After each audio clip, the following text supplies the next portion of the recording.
Let's talk about the incredible story behind this painting, which was recently acquired by the Metropolitan Museum of Art. The story behind this painting reveals so much about the history of America and its relationship to slavery and racism, the importance of conservation and restoration in painting, and the need for critical understanding behind what museums choose to exhibit as great art versus store or even deaccession. So let's get into it. The painting before you is called Bélizaire and the Frey Children, and it's significant because it represents one of the only realistic depictions of an enslaved person in the 19th century. That person is Bélizaire, who stands here in a tan coat and white collared shirt. Born in 1822 in the French Quarter to his mother Sally, when he was 6 years old, Bélizaire was sold along with his mother to a merchant named Frederick Frey.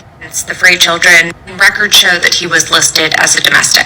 Bélizaire was eventually sold to the Evergreen Plantation, and our records of him only last until 1861. But we wouldn't know anything about Bélizaire if it weren't for art historian and collector Jeremy Simeon, who found two auction records of this painting. One which looked like this, and an earlier record that looked like this. You can see Bélizaire has been painted over. Simeon then took it upon himself to trace the history of this painting, only to find out it had been donated to the New Orleans Museum of Art in 1972 by one of the descendants of the Frey family. Thinking it wasn't significant because they didn't know who the artist was or the sitters were, the museum deaccessioned the painting, sold it for $6,000 in 2004. Simeon was actually able to acquire the painting, and with a team of conservators and historians, not only discovered Bélizaire's identity, but evidence that Bélizaire was painted over at the turn of the century, when Jim Crow laws were in full force. And so you can see how a museum's decision to adhere to conventional methods for assessing do not like to put my artworks in a museum. Historical scholarship that has been predominantly developed by